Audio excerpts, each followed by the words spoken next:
Good morning everyone. Welcome to the another session of Weekly Roundup. In Weekly Roundup, we cover the most important news of the last week. My name is Anuj and I will be taking today's session. In today's session, we will be covering 5 main news and 9 quick update. The first main news is about the increasing fertilizers import bill amid the West Asian conflict. Then the second main news is about the public distribution system, as the cabinet have approved the SARTHAK-PDS scheme to modernize the PDS system of India.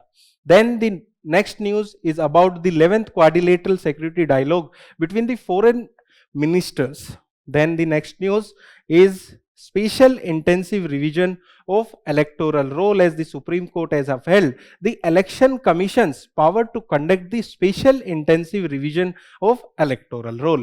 And the last main news is about the judicial pendency in India. So these are the main news, and along with the main news we also discuss the PYQs both from the prelims as well as from the mains perspective. After the main news we will be discussing the 9 quick update in a very brief. So this is the brief about today's session. Let us start the session with the first main news.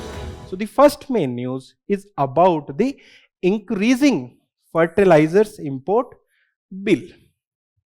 And the context is that there has been concerns of increasing fertilizers import bill amid the West Asian conflict. This is related to paper 3 where syllabus talks about economic development. So let us discuss this news in detail. First of all, the development. Okay, West Asian conflict is going on, and you might have seen about the issues of LPGs, issues of crude oil. So here the development is related to that only. So it is saying that 3F, that stand for fuel, fertilizers and foreign exchange concerns, combined with the depreciating rupee, threatened to push the 2026-27 fertilizers import bill past the $33.4 billion record of 2022-23. So this is the development. Before moving forward, let us first understand about the fertilizers. So basically, a plant require NPK. N stand for nitrogen, P stand for phosphorus and K stand for potash. So basically nitrogen is the building block for the chlorophyll.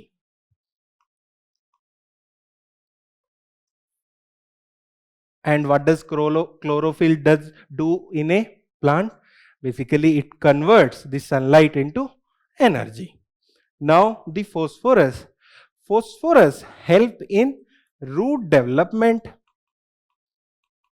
as well as the flowering in a plant, whereas potash work as a immune system for plant and help in fighting the disease. So these are the essential or the primary fertilizers required for a plant. Now let us go backward and understand about the availability of NPK in a ground. So basically NPK is there in the ground for the plant, but as we are growing more and more food to support the 8 billion population of the world, there is further requirement of artificial NPK to support the plant. Before 1900, when the chemical formula to develop the NPK was not there, the humans were basically using the bird poop. So basically there was a island, Chincha Island, on the coast of Peru, which has a lot of bird poop, and that bird poop was used to provide the fertilizers across the world. But it was going to end. Then there was the production process for the NPK. So the more and more NPK are provided to the soil, and that is hampering the soil health as well. That we will be discussing detail in the coming slide. Now let us move forward and understand about the status of India's fertilizer sector. In this slide, we will be learning about the status of the fertilizer sector in India. First of all, let us discuss about the production. So India is the second largest consumer after the China. So if there is a statement in the prelims examination that India is the second largest consumer, that would be correct. And India is the third largest producer of fertilizers globally. That is after USA and China. And we produce around 71% of the fertilizers required for the domestic usage. And the total fertilizers production has increased from 385 lakh metric ton in 2014-15 to 503 LMT in 2023-24. As the production is rising, the requirement is also rising. Let us first understand this.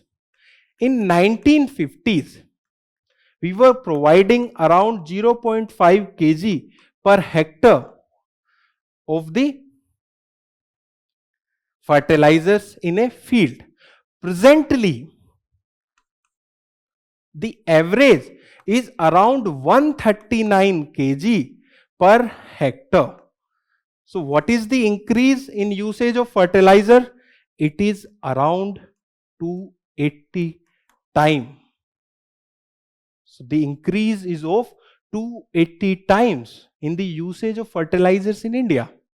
Okay, and that is not fulfilled by the increase in the production. Now let us understand about the consumption. So India's total consumption of fertilizers in 2023-24 was around 601 LMT. Total production was 503 and consumption was 601. So we were importing around 100 LMT. LMT stands for lakh metric tons. Then India's fertilizers subsidy. It is projected to exceed the FY26 against the budget estimate of 1.6 trillion rupees. Okay, fertilizer subsidy is the second highest subsidy in India, and the first highest is the food subsidy. So these are the challenges in the India's fertilizer sector. Sorry, not the challenges, but the status of India's fertilizer sector. Now let us discuss about the challenges in the fertilizer sector. First of all, about the heavy dependence on the imported fertilizers. So we are dependent on the import, and especially for the potash. Potash is not there in India. So we are 100% dependent on import for potash. We have learned that primary fertilizers are NPK. So where potash is also there. And along with the heavy dependence, also inputs such as LNG, rock phosphate, ammonia and potash due to limited domestic mineral reserve. And in FY26, total import bill reached $27.2 billion fertilizers as well as for the input required in the agriculture. Then there is subsidy versus productivity paradox. What is this subsidy versus the productivity paradox?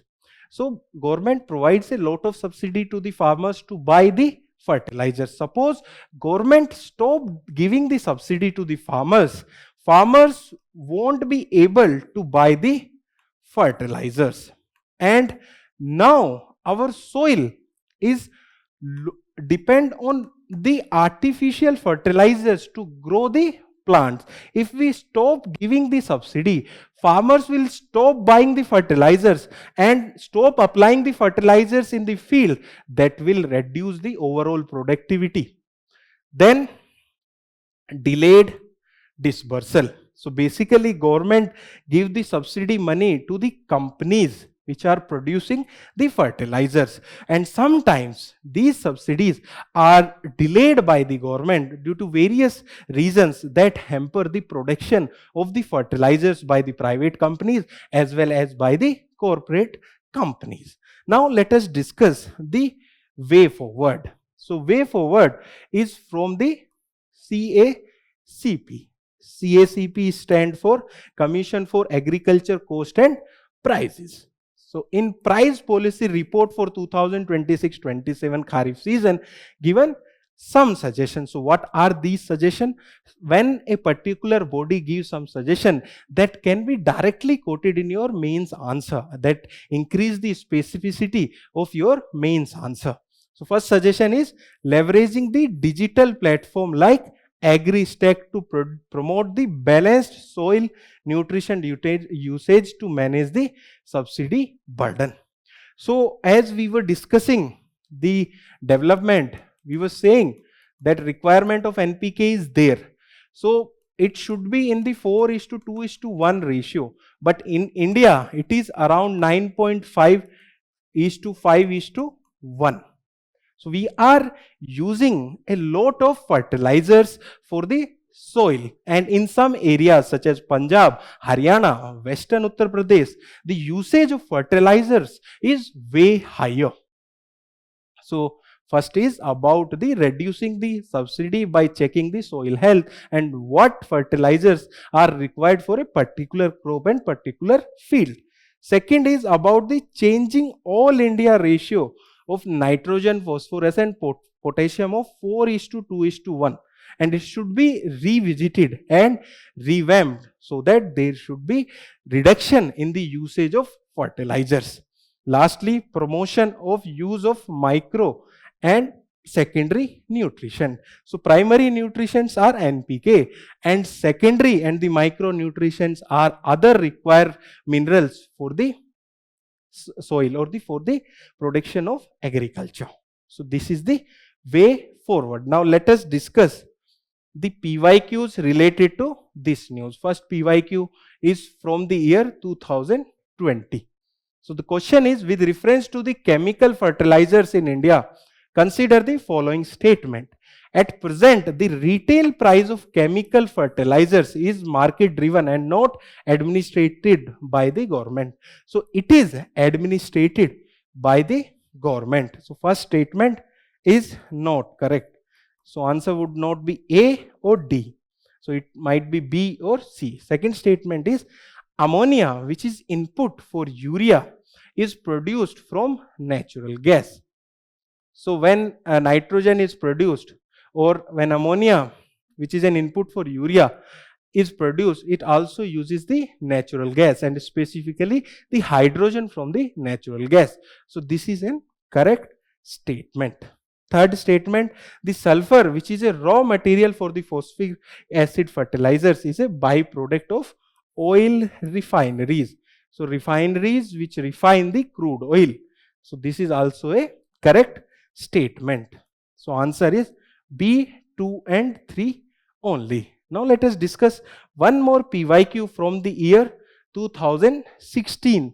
The question is, why does the government of India promote the use of neem coated urea in agriculture? At that time it was all across the news, and it was also mentioned in the economic survey. The answer for this question is that the neem coated urea slows down the rate of dissolution of urea in the soil. So this is the answer for this question. So with this, we have completed this news and we have learned about the fertilizer sector in India. Now let us discuss the second main news, and second main news is about the public distribution system, and the context is that the cabinet have approved the SARTHAK-PDS scheme to modernize the public distribution system in India. It is related to paper 3, where syllabus talks about public distribution system objective, functioning, limitation and revamping. In this news, we will be learning about the SARTHAK-PDS scheme and also about the PDS system in India. Let us deep dive into this news and first understand the development. So the development is that the scheme for assistance in ration transport and handling income with the automation in PDS, that stand for SARTHAK-PDS, is integrated with the two existing schemes. And what are those two existing schemes? One is the assistant to state agencies for intra-state movement of food grains and FPS dealers margin under NFSA. In the next slide, we will be learning about NFSA. Then scheme for modernization and reforms through technology in PDS. These two existing schemes are integrated with the SARTHAK-PDS scheme. Let us first understand about background of PDS system. So basically PDS means giving the food grains and other materials at a subsidized rate to the Indian citizens. It was at the time of the independence as well. It was before the independence as well, but after the independence it became universal. So every Indian was provided with the subsidized ration, that was with the PDS. But then government realized that we are wasting a lot of money. Then in the year 1997, there was targeted PDS system that was targeted towards poorest of poor in India. Why we require PDS system? Because of number of poor people in India. Although we have reduced the poverty in India, even then the number of poor people in India are very high. So to provide them with the food, PDS system is there. If we talk about numbers, according to Tendulkar Committee report, there are around 22% poor people in India counted in 2011-12. So there is a lot of number of poor people in India. That's why PDS is required in India. Now let us move forward and understand about PDS in detail. First of all, about the eligibility under the National Food Security Act of 2013. So under this act, around 50% of the population of urban areas and around 75% of the citizens in the rural areas are eligible for the PDS. And you may ask why the number is higher in the rural areas. Why? Because the poverty in the rural areas is higher when we compare it to the poverty in the urban areas. Okay. Now it has been divided, the people have been divided into two factors, and one is Antyodaya Anna Yojana household receive around 35 kgs of food grains per family per month. So these peoples are poorest of poor. They are covered under Antyodaya Anna Yojana and they are provided with 35 kgs of food grains per family per month.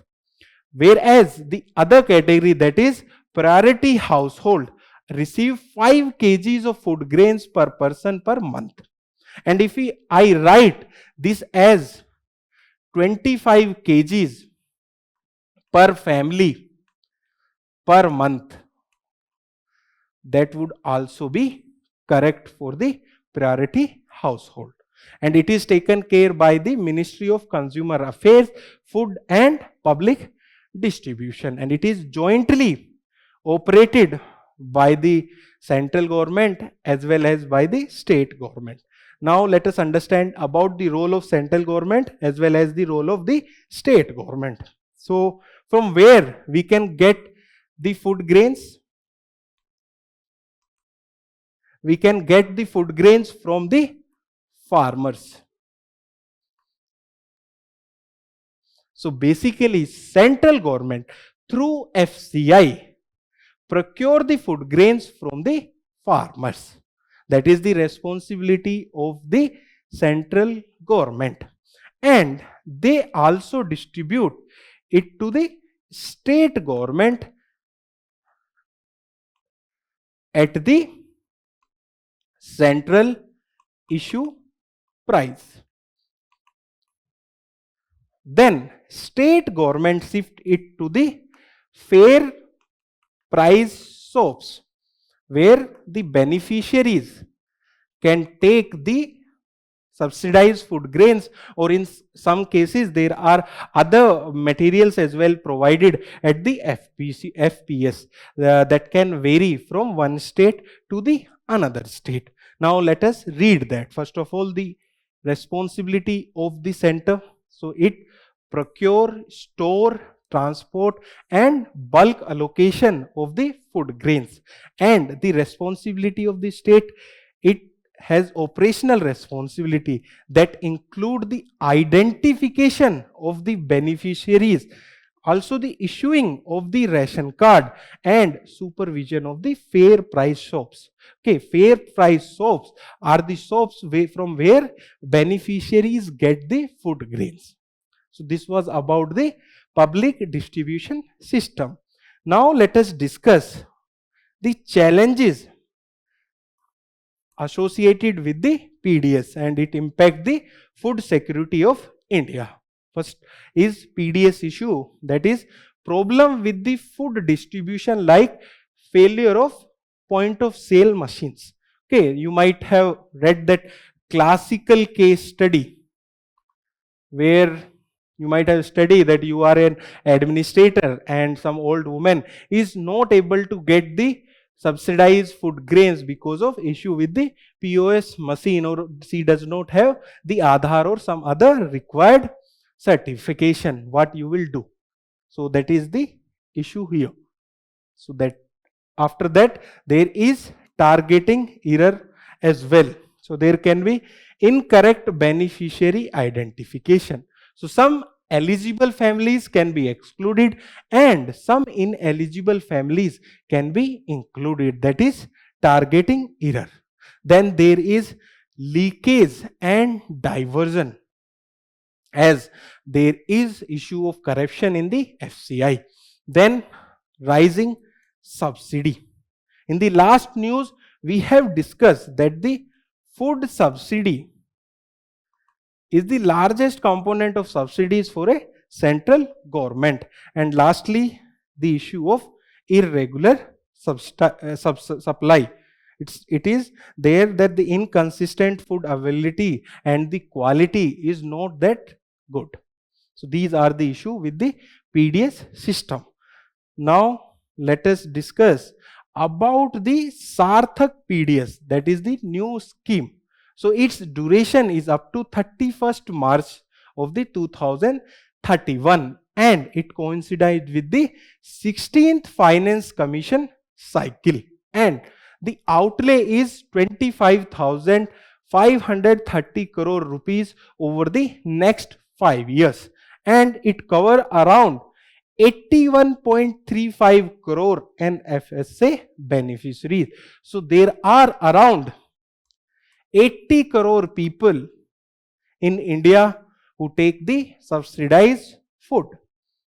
2/3 of the Indian population is dependent on subsidized food. Then what are the key features of the SARTHAK-PDS? So basically it increase the adaptation of the technology so that there is increase in the transparency as well as in the accountability. So it provide unified national database, AI enabled analytical dashboard, automated grievance redressal system and other technologically enabled system. Then it also standardize the digital processes and ISO certified protocol to improve the transparency. So basically it is there to increase the transparency as well as the accountability. And what is the aim of it? It provide financial support for intra-state transport and handling while creating a unified, citizen-centric and interoperable PDS to improve the last mile delivery and reduce the leakage in the PDS system. So with this, we have completed this news. Now let us discuss the PYQs related to this news. First PYQ is from the year 2019 prelims paper. And the question is that the economic cost of food grains to the Food Corporation of India is minimum support price and bonus, if any, paid to the farmers plus. So basically it is asking about the cost beared by the central government. So minimum support price is there and bonus is also there. It also includes the procurement incidental such as the bag fees or the labor charges to procure the food grains, and also the distribution cost. We have seen that the bulk allocation and distribution is the role of the central government. So answer for this question is C. One more question from the year 2018. And the question is, with reference to the provisions made under the National Food Security Act 2013, consider the following statement. Statement 1. The families coming under the category of below poverty line only are eligible to receive the subsidized food grains. So we have discussed that it covers around 2/3 population of India, and that is not the only below poverty line people. So first statement is not correct. If first statement is not correct, then A would not be answer and C would not be answer. We are left with B or D.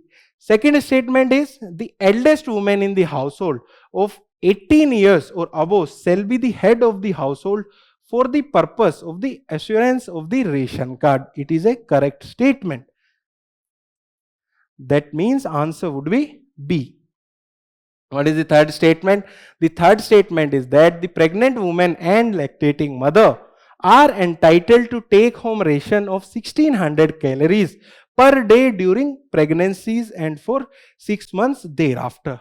It is a very factual statement, and even if you don't know this statement, you can mark the correct answer. So basically they are entitled for 600 calories, not for the 1600 calories. Let us discuss one more PYQ from the mains exam of 2022.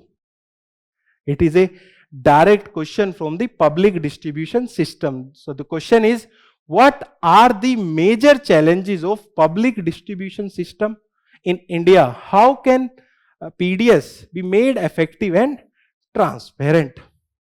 So here you can divide your question into introduction, body and conclusion. In introduction, you can write about the PDS system in India. In the body, you have to write about the challenges of the PDS distribution system that we have discussed in the news, and you have to provide the solution, and then you have to write the conclusion. Okay. So we have covered in detail about the PDS system in India. Now let us move to the next news. The next news is about the Quad, that stands for the Quadrilateral Security Dialogue. So the context here is that the 11th Quadrilateral Security Dialogue Foreign Minister meeting held in New Delhi. In this news, we will be learning about Quad, its significance for India, as well as the outcome of this meeting. It is related to paper 2, where syllabus talks about bilateral, regional and global grouping and agreement involving India. Let us understand this news.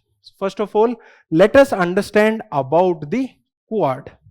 So it is an informal strategic grouping comprising of India, USA, Japan and Australia. If you see at map, it would be India, it would be Australia. Please imagine the map. Here it would be Japan, and somewhere here it is USA. And if we connect the lines, it becomes the quadrilateral. And what is here? Here it is Pacific Ocean. Here it is the Indian Ocean. So this grouping is to protect this Indo-Pacific region. If you draw the lines across these four countries, you will get a quadrilateral. That's why the name quadrilateral. And here it is Pacific Ocean, here it is Indian Ocean. That's why it is for Indo-Pacific region. Okay. Now the origin, originated to coordinate the humanitarian assistance after the 2004 Indian Ocean tsunami, and in 2007 it was formally proposed as dialogue by then Japanese PM Shinzo Abe. But it did not came into the picture because Australia at that time was too much dependent on the relation, or specifically the trade relation with the China. But in the year 2017, reviewed our concerns about challenges to the rule-based order and Indo-Pacific assertiveness of the China, it has emerged. This grouping has emerged. Now let us understand about its global footprint. So it's represent around 24% of the world population. So these countries, that is India, USA, Australia and Japan, represent about 24% of world population and 35% of global GDP and 18% of global trade, which is a very high number considering that there are only 4 countries in Quad.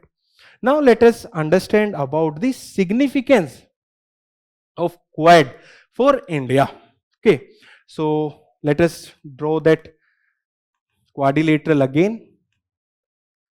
India, Japan, USA and Australia. So if this is a world map, where will be China? China will be here.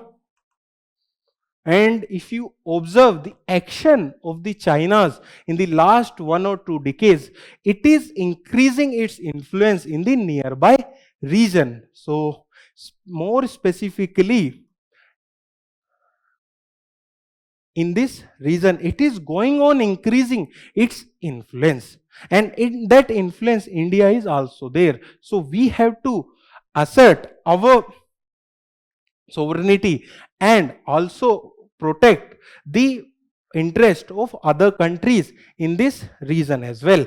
And this region, especially this region, is very important for the sea trade. So we have to provide security in this region and fight against the assertiveness of the China. So first of all, it acts as a counterbalancing of the Chinese hegemony. Example by the annual Malabar exercise. It is an exercise between Japan, India and USA. And after 2020, Australia is also invited. Then what are the other interests? There is economic cooperation that is there, that the Quad investment network in 2024. Then climatic cooperation, that is Quad climate change adaptation and mitigation package. So these are the significance of Quad for India. Now let us discuss about the key outcomes or key initiative announced after the recent meeting. First of all, the Quad Critical Minerals Initiative Framework. What are critical minerals? In this year prelims examination as well, they have compared the critical minerals and the rare earth minerals. So there are around 17 rare earth minerals, but in the prelims examination, it was given that there are 13 rare earth minerals. That's why that statement was incorrect. Now, what are critical minerals? Basically, critical minerals are the minerals who have economic importance, plus there is supply chain risk. So such minerals are the critical minerals and they are decided by the central government. So second, Indo-Pacific Maritime Surveillance Collaboration Initiative. So it enhances the real-time information sharing and maritime awareness using the Quad members' combined surveillance capabilities to protect the trade as well as the resolving the issue of piracy in this Indo-Pacific region. Then Quad initiative on Indo-Pacific energy security. As you might be aware that there is issue of energy security. So here there is talk about the energy security. Through this initiative, Quad partners will work to identify areas to ensure the open, stable energy market and diversified supply chain. You might be seeing there are issues in the Western Asia which is hampering the overall energy security and specifically energy security of India and China in this Quad. Lastly, about the Indo-Pacific connectivity. So Quad members have pledged to connect all Pacific Island Forum countries via undersea cables by 2026. That means by this year. What are these undersea cables? So these are the undersea cables which help in passing the internet. Now you can ask that what is the requirement or undersea cable when satellites are available? Undersea cables are reliable because they are cheap, fast and can bulk transfer. That's why around 95% of communication around the world are carried out through the undersea cables.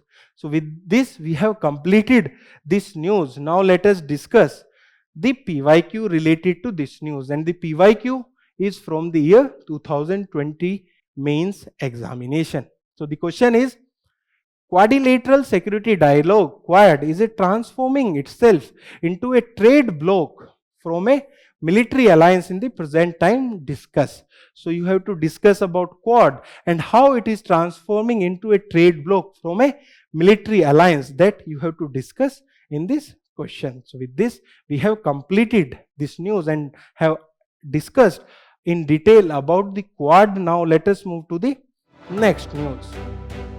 Next news is about the special intensive revision of electoral roll, and the context here is that the Supreme Court has upheld the Election Commission's power to conduct the special intensive revision of electoral roll. It is related to paper 2 where syllabus talks about functions and responsibilities of various constitutional bodies, and here the constitutional body is Election Commission of India. Let us discuss this news in detail. First of all, what is the development? So the development is that the court in the ADR versus ECI case 2025 held that the Election Commission has the power to conduct SIR under Article 324 of the Constitution, and when we read it along with the Representation of People Act 1950s and its associated rules of 1960. Let us briefly understand about the background of this news so that you can understand this news in much clearer way.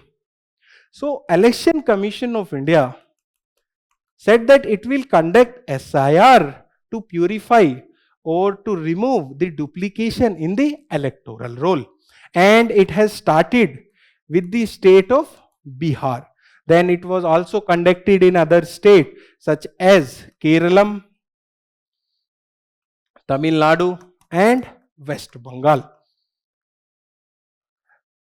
So when it started conducting SIR in Bihar, it has said that if someone is there in 2003 electoral roll, his or her name will be automatically included in the new electoral roll. But if someone is not there in those electoral rolls, he or she should provide his certification proof that he or she belong to that area. And those certificates include 11 documents. And in out of those 11 documents, anyone can provide one document to prove that he or she is from that area. But Aadhaar card and ration card was not there in these 11 documents, because Aadhaar card is a proof of identity, not a proof of citizens. So some groups said that it is an backdoor to check the citizenships of India or the Indians. So this is the background of this issue. Now let us understand in detail what is SIR. So SIR referred to a large scale intensive revision of the electoral roll by the Election Commission of India under its constitutional and statutory powers. So what are these statutory and the legal and constitutional powers? First of all, it draw power from the Article 324(1), which grants the ECI superintendence, direction and control of the election to the parliament and state legislature. It also superintend, direction and control the election of president and vice president. Then you may ask that, sir, there is also the state election commission. It is there for the local election that include the election of municipalities and the Gram Panchayat.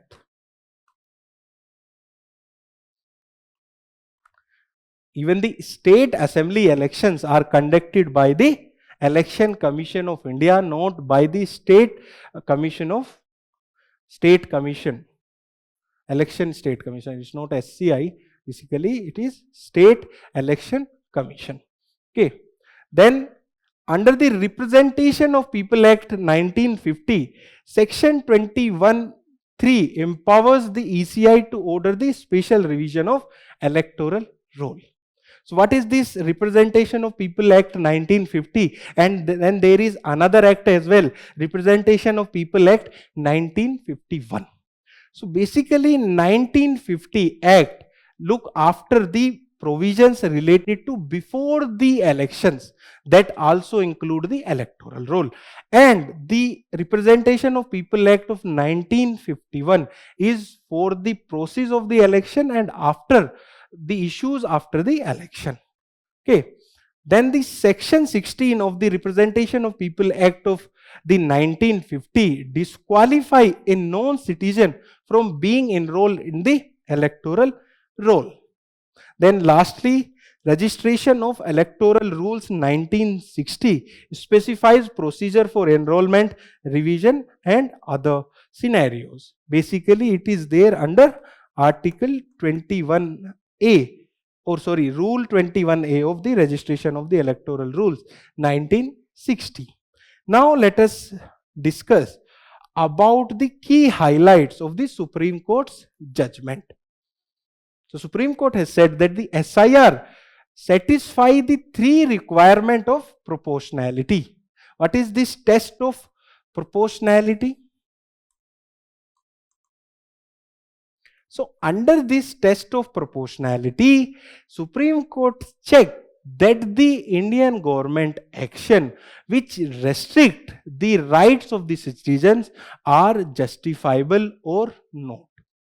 That is test of proportionality. So Supreme Court is saying that SIR satisfy the three requirements of proportionality, and the first one is that it fulfill the legitimate purpose, and that legitimate purpose is maintaining a credible electoral process through accuracy of electoral roll, that is essential for free and fair election in India.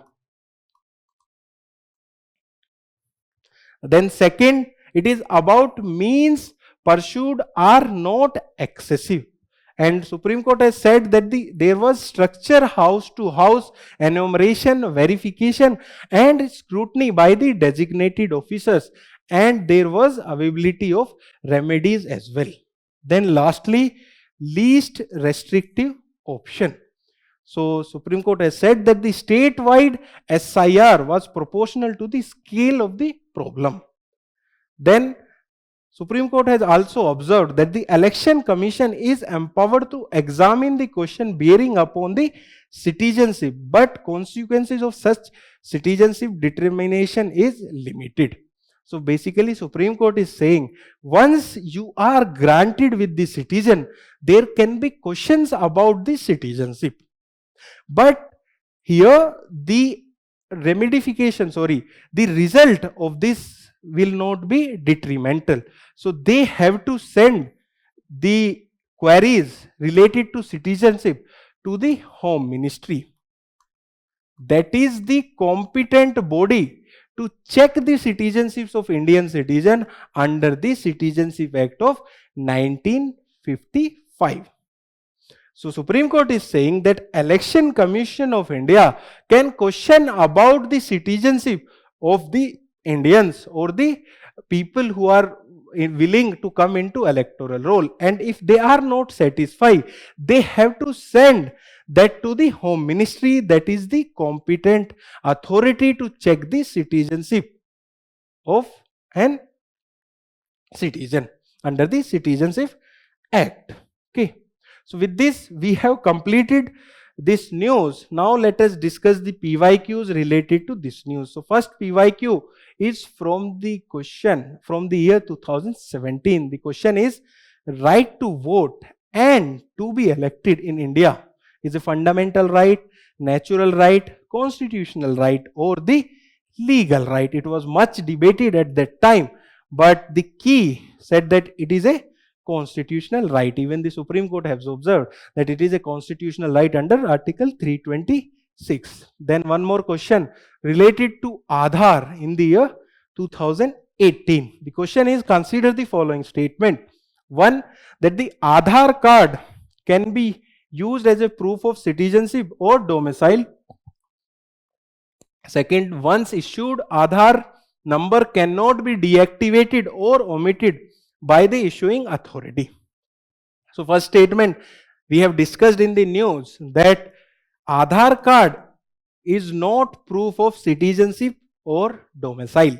So first statement is not correct. Then the second, once issued Aadhaar number cannot be deactivated or omitted. It can be deactivated or omitted. Second statement is also not correct. So the answer is D, neither 1 nor 2. So we have understood and discussed about the SIR. Let us move to the next news. The next news is related to the judicial pendency in India.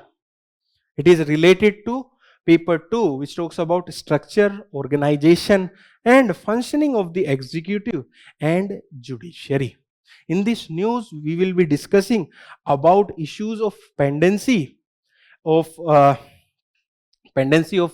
judiciary in India and what are their implications, what is the status of pendency in India and what are the reforms suggested. Let us discuss this news in detail. First of all, the development. So the President has promulgated the Supreme Court Number of Judges Amendment Ordinance 2026 under Article 123 of Constitution to increase the number of Supreme Court judges. So now judges will be 38 in the Supreme Court of India. This include 37 judges and 1 Chief Justice of India.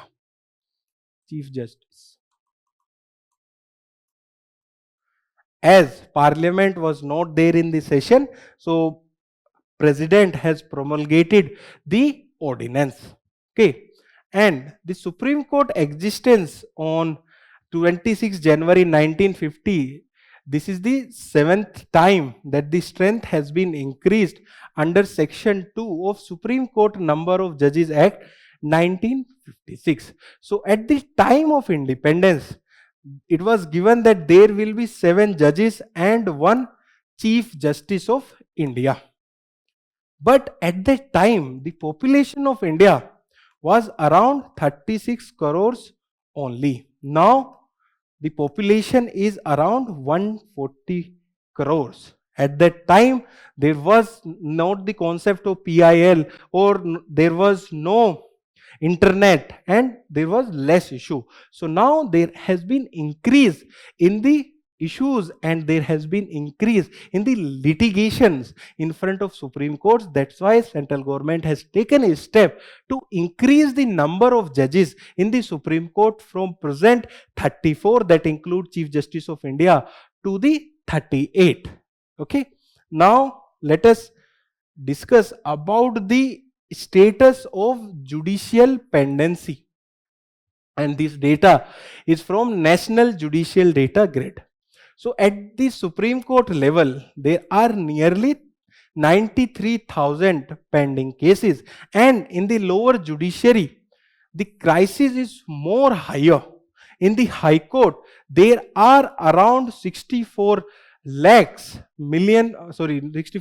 pending cases, while district courts are burdened with around 4.9 crores of cases. And what is the implication of this much higher pendency in the courts? What are the implications? First implication is reduction or removal of trust. Suppose you know that you will get justice in around 50 years. Will you go to the court? Okay, so the issue or the trust of the citizen will reduce from the system. Then there is social implication as well. It includes that rule of law will not be maintained. As to maintaining the law, Supreme Court or the court is required. Then there is economic implication as well. As there are disputes which are going on in the courts, there will be many stall projects.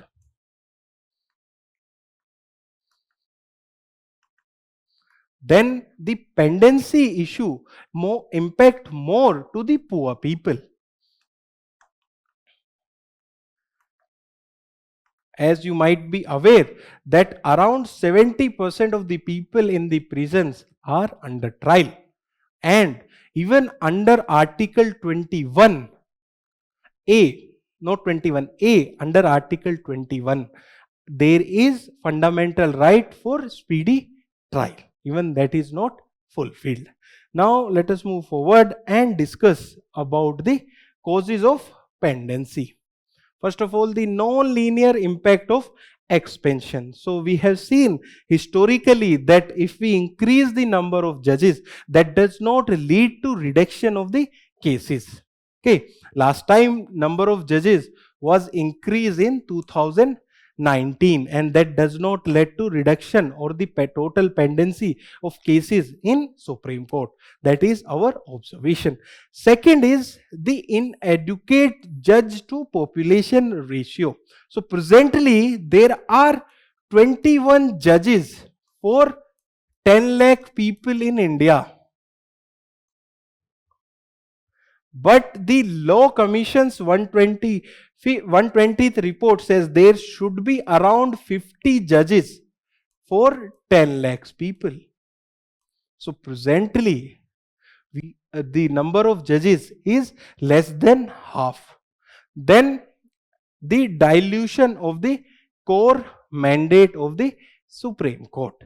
So there is routine admission of the special leave petition under the Article 136 has transformed the Supreme Court into a high volume appellate body or the appellate institution. So under 136, where is special leave petition is allowed, that means anyone from a lower court, that might be court or tribunal, can go and appeal in the Supreme Court, and there has been an admission of those appeals. Then financial constraints. So India spent only 0.1% of GDP on judiciary. And last, government as litigator. Government responsible for around 50% of litigation, and it is mostly attributed to the financial or taxation litigation. Okay, so these are the causes of pendency. Now let us move forward and understand about the government initiative. First, government is focusing about alternate dispute resolution mechanism. You might have heard about the Lok Adalat to resolve the cases outside the Supreme Court or the courts. Then there is National Mission for Justice Delivery and Legal Reforms from 2001, and it addresses the reduction of errors and delays in the courts. Then there are other initiatives as well, such as centrally sponsored scheme for development of infrastructure for judiciary, as the infrastructure is also one of the issue for the judiciary. Then there is appointment of ad hoc judges, and e-court mission mode project is also there. Let us discuss the PYQs related to this news. So first PYQ is from the year 2021 prelims paper. The question is, with reference to the Indian judiciary, consider the following statement. Statement 1. Any retired judge of Supreme Court of India can be called back to sit and act as a Supreme Court judge by the Chief Justice of India with the prior permission of the President of India. So this is a correct statement. Second, a High Court in India has the power to review its own judgment as Supreme Court does. So High Court has also power to review its judgment, but its power is not as wide as the Supreme Court's power. So this statement is not correct. Answer is 1 only.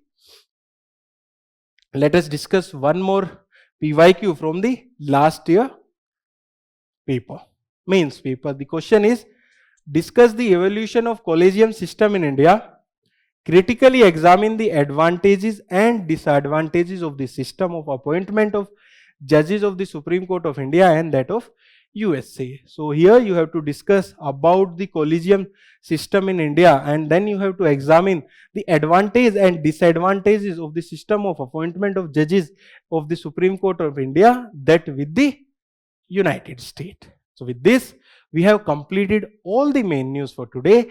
Let us discuss the quick updates.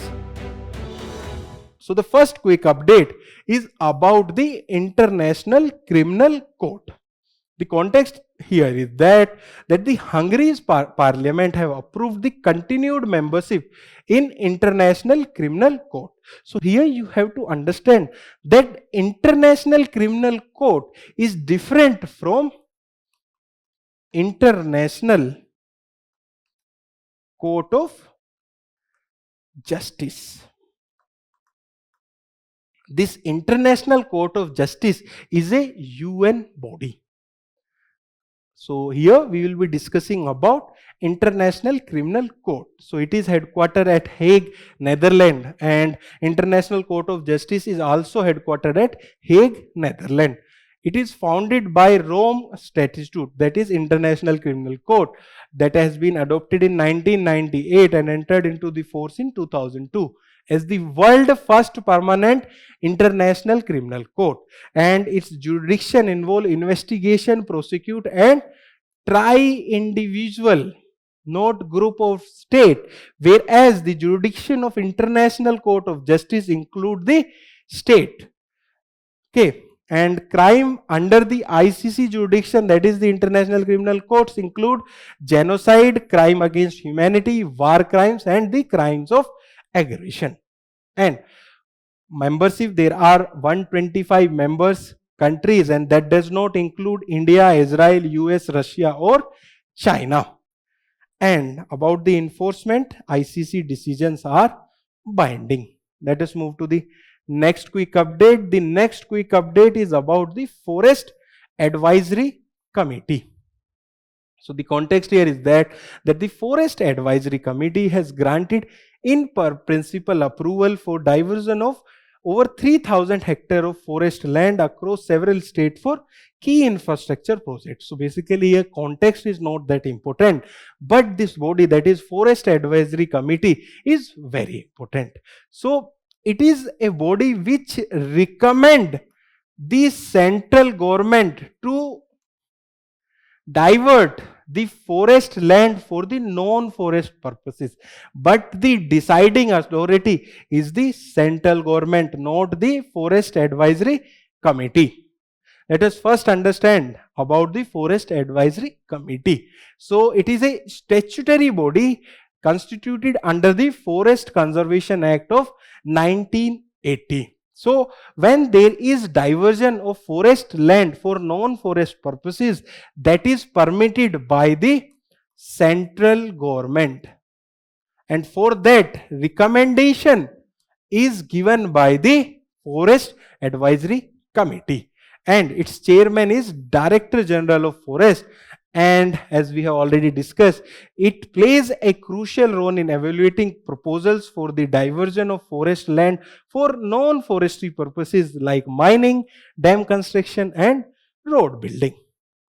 Let us move to the next quick update. The next quick update is about the collegium system, and the context here is that the Supreme Court collegium has recommended the elevation of 5 persons as judges of Supreme Court.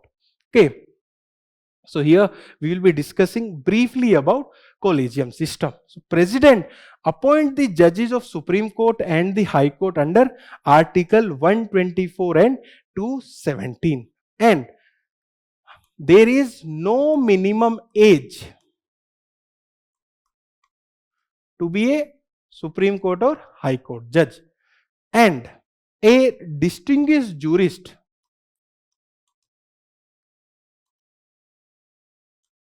in the eyes of President can become Supreme Court judge, not the judge of High Court. If someone is distinguished jurist in the eyes of President, he or she can become the Supreme Court judge, not the judge of High Court.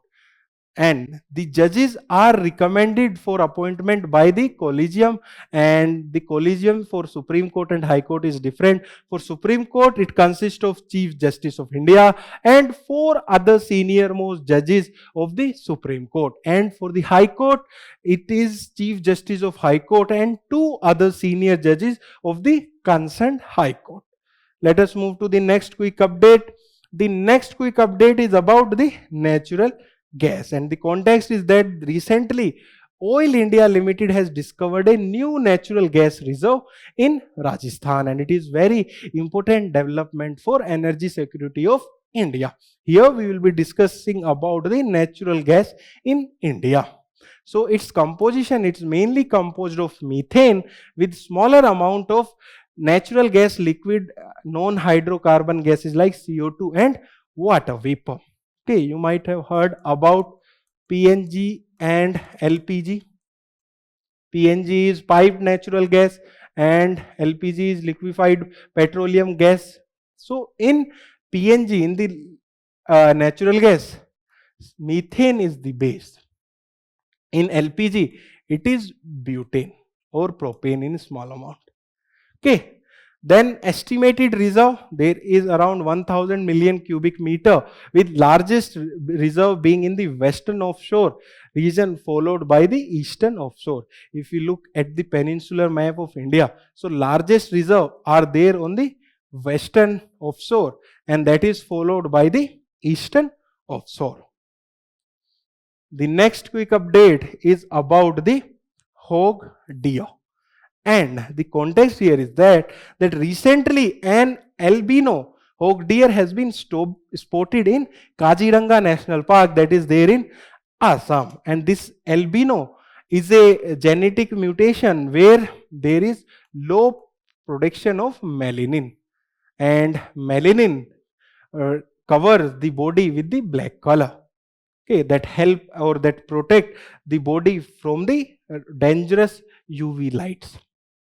Okay, so here there is low production of melanin. That's why this hog deer look like white, or it is white.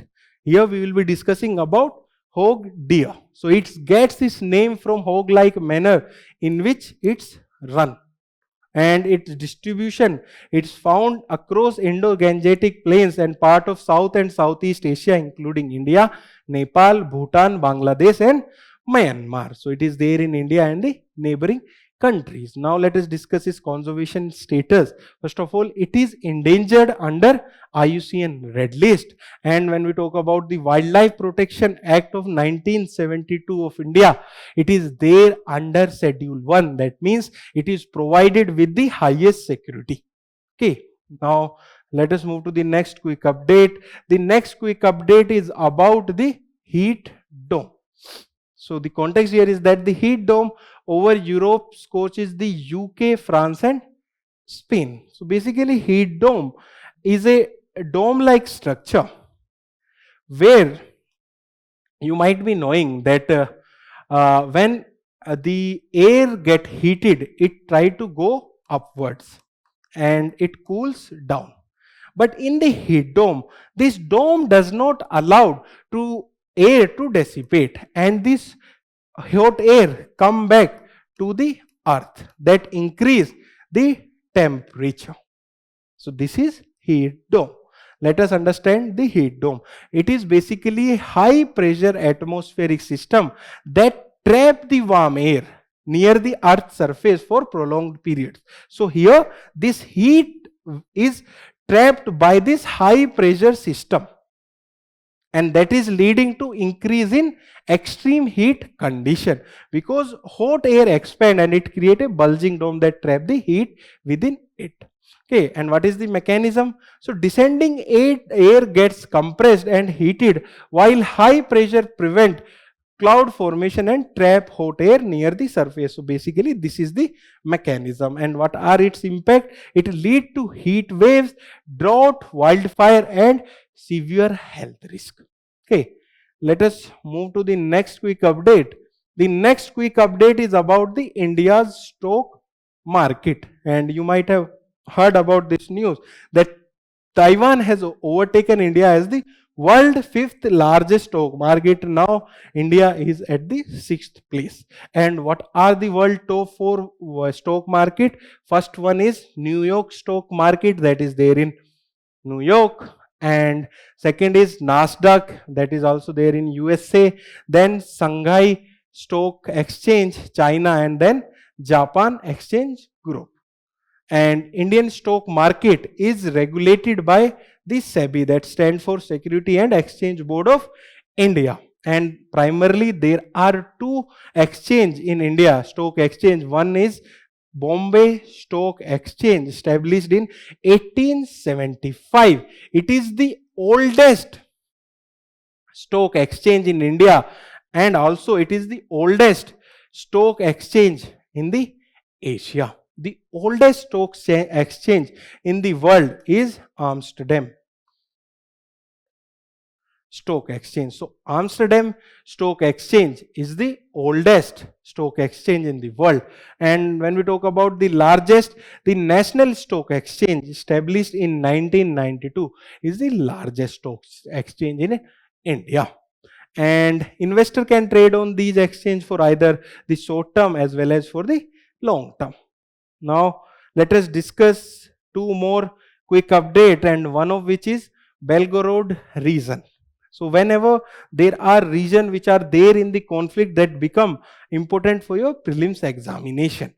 So missiles and drone strike on Russia's Belgorod regions cause casualties and damage critical energy infrastructure. Here we will be discussing about this region. If you know about this region and where it is located, that is sufficient for your prelims examination.